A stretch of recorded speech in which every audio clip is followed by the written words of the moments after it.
깨어있는다는 건 우리의 영적 감각이 하나님을 향하여 언제나 열려있는 삶을 살아라, 그런 얘기를 하고 있는 거잖아요. 그러니까 이것은 육체적인 언어라기보다는 감각적인 언어라고 저는 생각을 하는 거예요. 여러분, 무엇이 우리로 하여금 깨어있게 만들까? 오늘 말씀을 통해서 우리가 좀 살펴보면서 우리가 영적으로 늘 깨어서 살아가는 성도, 늘 깨어있어서 하나님과 동행할 수 있는 힘이 있는 성도, 그런 성도가 우리 모두가 될 수 있기를 간절히 기원합니다. 할렐루야. 오늘은 마가복음 8번째 시간으로 깨어있으라 라는 제목으로 같이 말씀 나눕니다. 한번 따라할까요? 깨어있으라, 깨어있으라. 저는 어디를 가면 이 낙엽 태우는 냄새, 나무 태우는 냄새가 참 좋습니다. 물론 나무에 따라 종류가 다르겠지만 그래도 일반적으로 나무 태우는 냄새가 굉장히 좋아요. 그래서 나무 타는 냄새가 나거나 낙엽 타는 냄새가 나면 가던 길을 멈추고 사방을 한번 둘러봅니다. 요즘에는 뭐 시골에 가도 다 개량이 되어서 굴뚝에 연기 나는 집이 별로 없지만 그래도 가끔은 연기 나는 집이 있어요.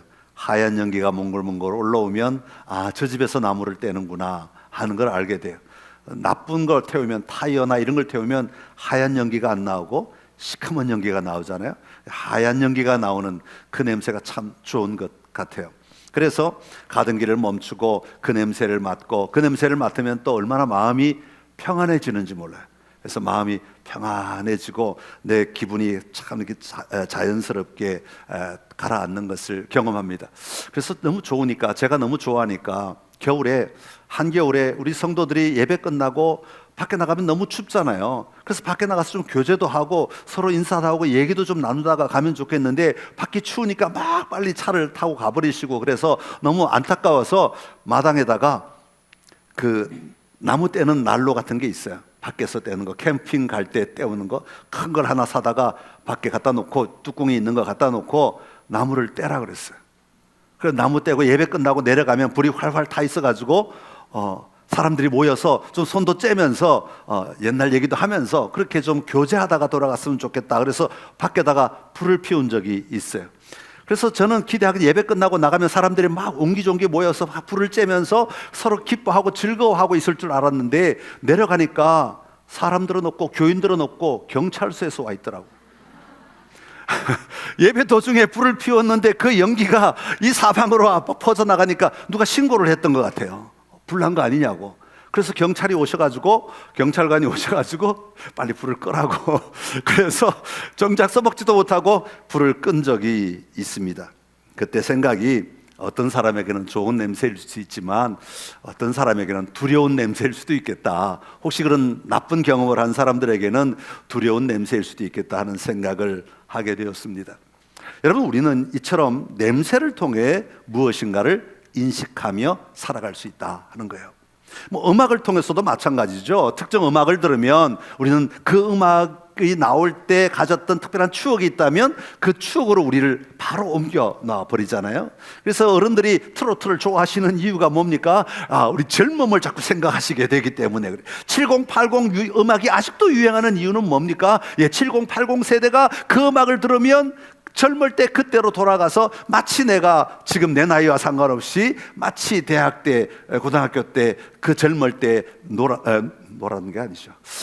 젊을 때 누렸던 그 시간들을 오늘 또 경험하게 되는 그런 것이 추억이 있기 때문에 가는 거죠. 그래서 감정이라고 하는 것은 굉장히 우리를 이렇게 이끌어가는 힘이 있습니다. 유럽에 가면 지금 한국에는 이제 종을 더 이상 못 치게 되어 있죠. 그래서 종탑에 어릴 때만 해도 종을 이렇게 당겨서 밑에서 줄을 당겨갖고 힘을 매달려야 겨우 종을 치고 했는데, 지금은 뭐 이 사회가 그런 소리를 허용을 하지 않으니까 종을 더 이상 못 치게 되었어요. 그래서 유럽이나 이런 큰 교회들이 있는 곳으로 가면 여전히 종을 치죠. 큰 높은 꼭대기에 종탑이 달려 있고 그 종이 계속해서 종을 치게 되는데, 그 종 치는 소리가 들리면 걸음을 못 옮기겠어요. 그냥 서서 그 종소리가 끝날 때까지 듣고 있는 거죠. 그리고는 그 종소리를 들으면서 하나님이 여기서 또 나와 함께 하시는구나, 이런 느낌들을 받으며 그 종소리를 듣고 있게 됩니다. 여러분은 어떠십니까? 여러분은 이런 감각을 통해 여러분이 경험한 영적 경험을 기억나게 하는 어떤 것들이 있으십니까? 여러분, 사실 우리는 예수님을 믿고 난 다음에 예수님을 만나고 예수님 정말 살아계시구나 하는 그런 순간들, 특별한 그 순간을 경험하고 나면 우리는 그걸 계속 간직하고 싶어져요. 계속 누리고 싶어져요. 그런데 사실 그게 잘 안 될 때가 많이 있어요. 누리고 싶은데도 잘 안 될 때, 그럴 때는 이렇게 경험한 그런 추억들, 그때 경험할 때 가졌던 찬양이나 환경이나 공간이나 이런 것들에게 들어가서 우리가 일부러 찾아보려고 또 몸부림을 치게 되죠. 그럴 때 우리 안에 그때 생각이 다시 나면서 다시 회복하고 그런 회복의 일들이 우리 안에 일어나게 된다고 하는 거죠. 그것은 참 영적으로 우리가 여정을 걸어갈 때 참 귀한 일이다 하는 것입니다. 오늘 본문에 보면 예수님께서 깨어있어라 세 번이나 반복하면서 이 감각적인 언어를 사용해서 우리에게 말씀하고 있습니다. 여러분, 깨어있는다라고 하는 것은 말 그대로 하면 눈을 부릅뜨고 잠을 안 자고 24시간, 36시간, 72시간 이런 얘기가 아니잖아요. 깨어있는다는 건 우리의 영적 감각이 하나님을 향하여 언제나 열려있는 삶을 살아라, 그런 얘기를 하고 있는 거잖아요. 그러니까 이것은 육체적인 언어라기보다는 감각적인 언어라고 저는 생각을 하는 거예요. 여러분, 무엇이 우리로 하여금 깨어있게 만들까? 오늘 말씀을 통해서 우리가 좀 살펴보면서 우리가 영적으로 늘 깨어서 살아가는 성도, 늘 깨어있어서 하나님과 동행할 수 있는 힘이 있는 성도, 그런 성도가 우리 모두가 될 수 있기를 간절히 기원합니다. 마가복음 13장, 지금 이제 마가복음 11장부터 후반부로 넘어오면서 예수님이 예루살렘에서 일주일간을 기록하고 있는 내용이 나오고 있는데, 마가복음 13장에 들어오면서 예루살렘에 들어가신 예수님께서 마지막 때에 일어날 일들을 선포하고 계십니다. 그래서 왕으로 입성하신 예수님께서는 열매 없는 이스라엘을 책망하시는 것으로부터 시작하지요. 그러면서 하나님 나라의 통치 원리와 이 땅의 통치 원리를 비교하면서 하나님 나라의 주권과 하나님 나라의 원리들을 가지고 살아야 한다라고 계속해서 가르치고 있는 겁니다. 우리가 모든 본문을 다 다룰 수 없기 때문에 지난 주 이후로 그 사이에 있는 본문 가운데 하나는 뭐냐 하면 하나님을 사랑하고 내 이웃을 사랑하라. 그러니까 우리가 이 땅을 하나님의 나라를 누리며 살아가는 사람은 이 사랑 붙들고 살아가는 자가 되어야 된다. 사랑이 가장 큰 계명이다. 이런 것들을 이야기하시면서 세상의 가치관과 하나님 나라의 가치관을 계속해서 우리에게 비교하면서 말씀을 해 주십니다. 그런 다음에 오늘 13장에 넘어오면 거짓된 것들이 종말을 보게 될 것이고 인자가 구름을 타고 큰 권능과 영광으로 오게 될 것이라고 말씀하고 있습니다. 그러면서 하시는 말씀이 깨어 있어야 한다. 그때가 되면 너희는 깨어 있는 상태가 되어야 된다라고 말하고 있는 겁니다. 자, 이런 큰 그림 속에서 오늘 우리가 먼저 봐야 될 것이 있는데, 그게 뭐냐 하면 바로 하나님은 우리를 위해 일하고 계시는 하나님이시라는 겁니다. 20절에 보면 장차 환란이 일어나게 될 것인데, 그러면서 하나님께서 환란을 내리시면 감당할 육체가 없기 때문에 하나님은 그 환란을 택하신 자들을 위하여 줄여주시겠다, 감하시겠다, 그렇게 말씀하고 있는 거죠. 그러니까 하나님이 계속해서 일하시고 있다는 것을 보여주고 있습니다. 29절에 보면 인자가 가까이 곧 문 앞에 이른 줄을 알라. 예수님께서는 끊임없이 우리에게 다가오시고 계속하여 우리에게 가까이 오시는 분이심을 말씀하고 있습니다.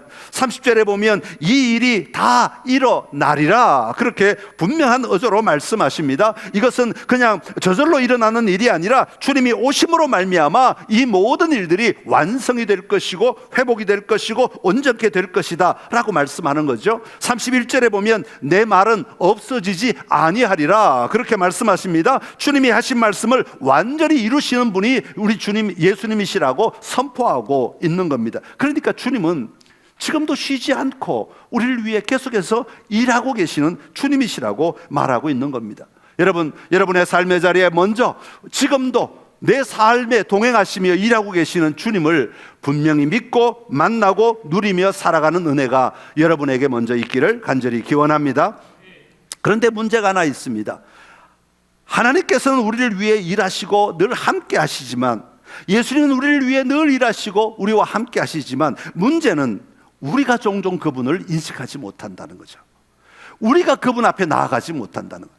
하나님은 중단하시거나 멈추심이 없이 계속해서 일하시는데 우리가 가지 않는 거죠. 우리가 멈추어 버리는 겁니다. 우리가 그분의 존재를 인식하지 못하며 살아간다는 거죠.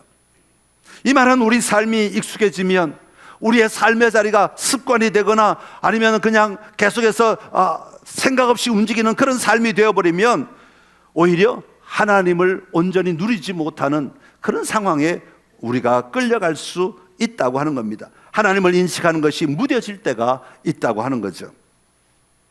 제가 공군 사병으로 근무를 했는데 여기 탐방동에서 훈련을 받았어요. 저 아파트가 있는 데서 열심히 뛰고 기합도 받고 훈련도 받고 저 아파트 자리에서 제가 훈련을 받았는데, 훈련을 끝날 때 병가 배치를 받는데 저는 행정 특기를 받았어요. 행정은 여러 가지 일이 있는데 그 중에 제가 맡은 일은 이제 군종병으로 이제 나가게 되어 있고 약속이 되어 있어서 행정병으로 배치를 받았습니다. 그런데 당시에는 헌병대가 너무 사람이 적기 때문에 할 일이 많아서 이 행정이나 보급 특기나 이런 후방 특기들이 지원을 해가지고 그 헌병대 일을 좀 몇 개월 동안 의무적으로 하고 자대 배치를 받도록 그렇게 되었어요. 그래서 저는 행정 특기니까 당연히 파견을 받아갖고 수원 비행장을 지키는 그런 보초병으로 4개월 동안 파병을 받았어요. 제가 12월에 수원 비행장 갔는데 12월이 얼마나 추운지, 거기다가 수원 비행장은 평지니까 그 활주로에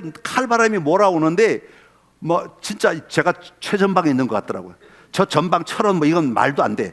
양구 이런 데는 비교가 안 될 정도로 제가 더 추운 것 같아. 원래 군인은 그래요. 자기가 있는 데가 제일 추워요. 자기가 있는 데가 제일 고생스럽고 자기가 하는 게 제일 어려운 것 같아. 근데 제가 하는 일이 뭐냐면 요만한 보초 박스에 들어가 가지고 총을 들고 보초를 쏘는데 뭐 옷을 껴입고 위에 옷들이 한 7개를 껴입고 장갑을 3-4개를 끼고 마지막 이따만한 벙어리 장갑을 끼고 총을 들고서 방아쇠 손가락도 안 들어가요. 손가락이 없어 아예 그냥 이 벙어리 장갑. 그런데도 총 들고 있어야 돼. 총 들고 뭘 지키냐면 철조망을 바라보는데 그 철조망 뒤가 뭐냐 하면 골프장을 짓고 있었어요. 그래서 저는 골프장을 지키는 사람이에요. 근데 처음에 이제 배치받아갖고 첫 한 몇 주 동안은 얼마나 군기가 바짝 들었어요. 짝대기 하나가 군기가 바짝 들어가지고 한 몇 주 동안은 막 그 철조망을 뚫어지게 쳐다보는 거죠. 조명을 다 밝혀놓고 카메라가 다 돼 있고, 공군만 해도 최현대식이거든요. 그 당시만 해도. 그러니까 뭐 사실은 이 보초병이 필요 없는데요. 그런데도 이 군인들을 다 일을 시켜야 되니까 그 보초병을 세우는 거야. 그 밤에 수원 시민들이 뭐 할 일이 없어서 그 산 위에 골프장에, 그것도 짓고 있는 골프장에 나오겠어요. 이제 북한군이 내려오기만 하면 내가 이 총으로 내가 다 때려잡을 수 있다, 이런 마음으로 2주간 동안 긴장하며 그 밤에 새벽 2시, 3시에 그 추위 속에서도 요만한 창문을 쳐다보면서 보초를 쓰고 있는 거죠. 저희 할 일은 전화가 오면 예, 이상무, 그러고 끊으면 그게 끝이에요 사실은. 근데 그 총을 들고 서 있다가 한 2주가 지나고 나니까 이제 익숙해진 거예요. 요때쯤 되면 전화가 오는구나. 요때쯤 되면 전화가 오면 잘 받으면 된다. 익숙해진 거죠. 그러니까 다른 게 할 일이 없으니까 익숙해지니까 총이 여기 있다가 옆으로 내려와요. 앞으로 와서 이제 배꼽에다 기대놓고, 너무 손이 무거우니까 불편하니까 잡기가 너무 힘드니까 기대놓고 이렇게 창문을 쳐다보는 거예요. 그 창문 밖에 그 철조망에 딸랑딸랑 바람에 흔들리는 그 뭐 매달아 놓은 종이 같은 거 하나 쳐다보고 있으면 그게 수면제잖아요. 갔다 하면 나도 모르게 빠져들어가지고 빠져든다 잠이 드는 거예요. 한 번은 잠이 들었는데 꿈을 꾸는데 네모반의 난로가 이렇게 달아오를 정도로 불이 막 꽉 피어 있는데 사람들이 전부 다 옷을 벗고 더워, 야 덥다. 저는 지금 추워가지고 보초 서고 있다가 그 꿈을 꾸고 난데 더워 하다가 저도 모르게 끔박 깨가지고 보니까 초소 안에 제가 혼자 놀래갖고 총을 떨어뜨리고 이러고 있더라고. 시간이 지나고 내가 하는 일이 익숙해지니까 내가 왜 거기 서 있는지, 내가 지금 뭐 하는 사람인지 잊어버리게 되더라고요. 점점 무뎌지게 되더라고 하는 것입니다.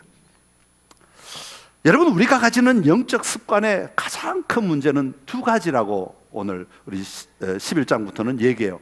그 첫 번째는 뭐냐 하면, 우리 삶의 패턴이 익숙해지면, 여러분 뭐 주일 되면 교회 가야지, 의무적으로 교회 나오고, 기도해야지, 의무적으로 기도하고, 성경 펴야지, 힘든데 그래 성경 읽어야지, 의무적으로 성경 읽고. 그러다 보면 어떤 일들이 일어나냐면, 우리가 가야 될 목적지가 분명한데도 불구하고 그 목적지를 향해 걸어가는 것 같은데, 외형적으로는 걸어가는 것 같은데 실제로는 우리 삶이 자꾸 삐져나가더라는 거예요. 포커스를 맞추지 못하고 자꾸 삐져나간다는 거죠. 초점에서 멀어져 간다고 하는 겁니다. 여러분, 그걸 잘 얘기한 게 뭐냐면, 예수님께서 예루살렘 성에 들어오셔가지고 성전에 갔더니 무슨 일이 일어났어요? 돈 바꾸는 자들, 짐승 바꿔주는 사람들, 파는 자들, 이런 사람들을 보게 된 거죠. 그러면서 예수님은 그 상을 뒤집어 보시면서 독사의 자식들아 막 비난하시잖아요. 내 집은 만민이 기도하는 집이다. 왜 그렇게 말씀하셨어요?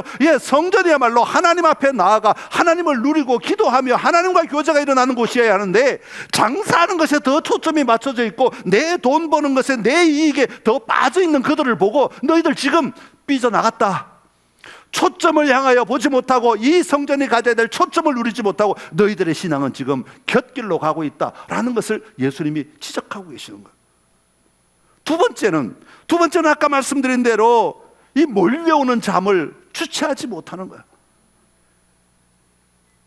끊임없이 몰려오는 영적 잠을 우리가 깨어나지 못하고, 그냥 한번 졸리면 그냥 그 잠 속으로 계속해서 끌려 들어가 버리고 만다는 것이죠. 영적으로 나태하고, 영적으로 무뎌지고, 영적으로 하나님 앞에 서지 못하고, 하나님의 얼굴을 대면하지 못하고, 그냥 형식적으로 찬양하고, 형식적으로 예배드리고, 형식적으로 교회 나오고, 형식적으로 어울리고 봉사하고, 이런 것에만 만족하고 마는 그런 삶이 되어버리고 만다는 거죠. 그래서 주님은 오늘 본문에서도 3번씩이나 깨어있으라, 깨어있으라, 깨어있으라 끊임없이 말씀하는 거예요. 너희가 하나님과의 영적 민감성, 영적 집중력, 영적 생동감, 이 영적 열정 회복하지 않으면 너희는 졸음에 빠질 수밖에 없다라고 경고하고 계시는 겁니다. 그래서 우리는 끊임없이 주님 앞에 나와서 찬양을 뜨겁게 하고, 하나님 오늘도 제가 왔습니다, 저를 만나 주십시오 간절히 기도하고, 하나님 앞에 서서 내가 하나님을 기쁘시게 할 수 있는 것이 무엇인가를 찾고 영적 도전을 해야 하는 이유가 바로 여기에 있는 겁니다. 오늘 예수님은 그런 삶을 이런 이야기로 통해서 소개하죠. 사람이 집을 떠나 타국으로 갈 때 그 종들에게 권한을 주어서 각각 사물을 맡겼다, 그렇게 소개합니다. 그러니까 청소하는 사람에게는 너는 집을 계속 청소해라 라고 맡기고 간 거예요. 그런데 청소하는 사람이 며칠은 잘하다가 주인이 안 오시네, 그러고는 놀고 있지 마라, 그 얘기입니다. 계속 내가 올 때까지 네가 해야 할 일을 계속 쉬지 말고 해라 라는 거죠. 수리하는 사람은 이거 주인 오시면 고쳐도 되겠지, 내버려 두지 말고 고장나면 고치고, 또 기다렸다가 또 고장나면 고치고, 이 일을 계속해서 하고 있으라 라고 말하는 거예요. 그러면서 문지기에게 말하는 거죠. 문지기에게는 뭐라고 말하는 거니까, 너는 깨어 있어야 된다 라고 말해요. 왜냐하면 문지기의 사명은 이 주인이 올 때 주인이 오시는구나를 알고 문을 열어줘야 하는 사람이기 때문에, 그러니까 문지기의 사명은 문을 열어주는 사람이에요. 주인이 손이 없어 발이 없어 못 여나 그런 얘기가 아니라, 이 사람에게, 문지기에게 주어진 사명은 문을 열어주는 것이다 라는 것을 우리는 보아야 한다고 하는 겁니다. 우리가 여기서 발견할 수 있는 것은, 주인이 여행을 떠난 이 사람은 반드시 다시 온다고 하는 겁니다. 우리 주님은 반드시 올라가신 그대로, 너희가 본 그대로 내가 다시 오리라 말씀하셨습니다. 우리 주님은 반드시 때가 되면 다시 오시는 주님이시라고 성경은 분명히 말씀하고 있습니다. 여러분, 이 주님이 다시 오시는 것을 분명히 믿고 담대하게 살아가시기를 간절히 기원합니다. 그리고 주인이 여행을 떠난 사이에 이 종들은 자기의 삶이 익숙해지면 자기도 모르게 잠들고 싶은 유혹이 마땅히 온다라는 겁니다. 여러분, 누가 잠들고 싶은 유혹을 가장 많이 받는 줄 아십니까? 초신자들 아닙니다. 오래되신 분들이요. 그래서 오래되신 분들이 영적으로 더 민감하셔야 돼요. 영적으로 더 긴장하셔야 돼요. 교회 다닌 지 1년 되신 분보다 2년 되신 분이 더 깨어 있어야 되고, 2년 되신 분보다 10년 되신 분이 더 깨어 있어야 되고, 더 하나님 앞에 가까이 나아가려고 몸부림치며 사셔야 돼요. 그래서 우리의 영적인 삶은, 우리의 예수님을 믿고 살아가는 시간이 길면 길수록 더 큰 몸부림이 있어야 돼요. 더 깨어남이 있어야 되고, 더 간절함과 더 사모함과 더 하나님을 향한 붙드는 그 힘들이 우리에게는 있어야 한다고 하는 겁니다. 아이고 10년 동안 지내봐도 아무 일도 일어나지 않아, 아무런 변화도 없어, 그러니까 나는 이제 적당히 할래. 여러분, 이건 잠을 자는 거다. 지금 그 얘기를 하고 있는 겁니다. 어떤 상황 속에서도 우리는 깨어 있어야 된다라고 말하고 있는 겁니다. 그런데 깨어 있는데 무작정 깨어 있는 것이 아니라 주인이 돌아올 그것을 기다리며, 다시 말하면 하나님의 나라가 완성될 것을 보면서 깨어 있는 자가 되어야 된다. 여러분, 무작정 깨어 있는 사람과 하나님 나라가 완성되는 것을 보면서 깨어 있는 사람의 삶은 전혀 다릅니다. 하나님 나라가 오늘도 내가 깨어 있음으로 한 걸음 더 누리며 나아가는 하나님의 나라가 완성되는 것을 보는 성도가 되어야 할 줄로 믿습니다. 여러분, 그래서요, 우리 신앙은요, 우리의 삶의 태도는, 저는 그렇게 생각해요. 우리가 많은 사람이 이제 은퇴가 있는 직장인들은 은퇴할 때까지 열심히 살다가 은퇴 이후에는 별로 계획이 없어요. 이건 사는 게 아니죠. 그럼 이 시간은 버리는 거란 말이에요. 저는 그렇게 생각해요.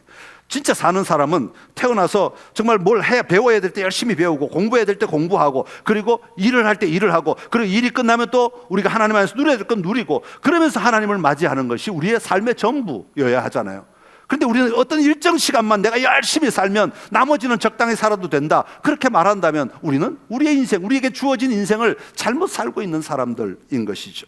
우리의 모든 시간을, 우리의 모든 삶을, 우리의 모든 시간표를 하나님의 나라가 완성되는 그날까지 바라보며 우리는 살아낼 수 있는 자가 되어야 하는 겁니다. 바라기는 우리 선창의 모든 가족들이 이 영원한 시간 속에서 여러분, 오늘을 하나님을 바라보며 오늘을 정말 멋지게 살아내는 성도들이 다 되시기를 간절히 기원합니다. 자, 그렇다면 예수님께서 이렇게 깨어있으라 경계하실 정도로, 반복하여 경계하실 정도로 영적 졸음이 우리 삶에 오는 이유가 무엇이겠는가 하는 겁니다. 첫 번째로는 우리가 다시 오실 예수님께 초점을 맞추고 살아야 하는데, 외부적으로 그렇게 살지 못하도록, 그 예수님을 보지 못하도록 외부적으로 우리를 미혹하는 게 너무 많다라고 말씀하고 있습니다. 여러분, 미혹이라는 말은요, 길을 잃게 만든다라는 뜻을 가지고 있습니다. 사단이 우리를 미혹해서 우리가 걸어가야 될 마땅한 길을 놓쳐버리게 만들고 다른 길로 가도록 만들어버리는 거죠. 우리가 마땅히 해야 할 일을 하지 못하게 하고 다른 것에 더 관심을 두게 하는 거죠. 여러분, 아이들이 여러분 집에서 공부하다가 딴짓하면 우리 부모님들이 속상하시죠. 자, 공부해 그러고 들어가서 간식도 넣어주고, 공부하게 환경도 만들어주고, 책상도 사주고, 뭐 좋은 거 다 사주고, 참고서도 사주고 했는데, 자, 공부하러 들어간 줄 알았는데 한참 있다 보니까 만화책을 보고 있다, 휴대폰을 장난을 치고 있다. 얼마나 속상하겠어요. 여러분, 우리가 초점을 놓쳐버리도록 만드는 것, 사탄은 그렇게 우리를 미혹한다는 거예요. 그 길을 가지 못하게 하고 자꾸 다른 길을 가도록 한다는 거죠. 그래서 예수님은 5절에 보면 너희가 사람의 미혹을 받지 않도록 주의하라, 그렇게 말합니다. 6절에서도 많은 사람들이 미혹하리라, 그렇게 말합니다. 22절에서도 거짓 선지자들이 할 수만 있으면 택하신 자들을 미혹하리라, 그렇게 말합니다. 여러분, 미혹이 오는 것은 마땅하다는 거예요. 당연하다는 거예요. 아, 내가 교회 잘 다니니까 나에게 미혹이 없어. 천만에요. 당연히 여러분에게도 미혹이 있습니다. 당연히 여러분에게도 유혹이 있고, 우리의 살아가는 모든 삶의 자리에 미혹거리가 얼마든지 있다는 것을 먼저 인정해야 하는 것이죠. 그리고 그 미혹하는 것들이 우리를, 내가 가야 될 방향을 흐트러뜨린다는 것을 우리는 또한 인정해야 하는 겁니다. 그 인식이 있을 때 우리는 미혹을 분별할 수 있고 그 미혹을 이겨낼 수 있게 되는 것이죠. 여러분, 우리가 지금 가지고 있는 미혹들은, 우리 삶을 미혹하는 것들은 어떤 것들이 있습니까? 가장 먼저 우리 유행하는 것들, 세상의 문화들, 스마트폰들, 다른 사람의 말들, 또 특별히 이단들, 이 땅에 지금 우리를 미혹하는 것들이 너무너무 많이 있습니다. 여러분, 우리를 미혹하는 것들에게 끌려가지 않는 힘, 끌려가지 않을 수 있는 올바른 믿음, 여러분 안에 있기를 간절히 기원하고, 그 믿음으로 승리하는 우리 모두가 되기를 간절히 기원합니다. 또한 두 번째로 우리에게 영적 졸음이 몰려오는 이유는 우리 안에 이 믿음의 나태함과 게으름 때문이라고 말하고 있습니다. 36절, 37절에 보면 주인이 돌아오는 시간이 저물 때든 밤중이든 닭 울 때든 새벽이든 언제든지 우리가 깨어 있어야 한다, 그렇게 말하고 있습니다. 왜냐하면 주인이 왔을 때 자는 것을 보지 않기 원한다라는 거죠. 여러분, 예수님이 우리에게 다시 오실 때는요, 우리가 자고 있을 때 우리를 깨우러 오시는 분이 아니다, 그 말입니다. 우리가 깨어 있는 것을 보기를 원하신다. 왜 깨어 있어야 돼요? 문을 열어줘야 하기 때문에. 우리가 깨어 있는 것을 보기를 원하시는 분이시다 라고 하는 겁니다. 그렇게 깨어 있는다는 것이 문지기에 마땅한 모습이라고 하는 거죠. 33절에 보면 주의하라, 깨어 있으라. 35절에 보면 그러므로 깨어 있으라. 다시 말하면 역동적으로 우리가 깨어있는 삶을 살기 위해 몸부림치는 삶이 우리에게 있어야 한다고 말하고 있습니다. 그런데 사실 여러분, 그렇게 살아가는 것이 결코 쉽지 않습니다. 그래서 C.S. 루이스는 이런 장면을 가지고 이렇게 말합니다. 깨어있는다라고 하는 것은 마치 이것을 새롭게 시작하는 것과 같다, 그렇게 말합니다. 여러분, 우리가 게을러지는 이유는 뭡니까?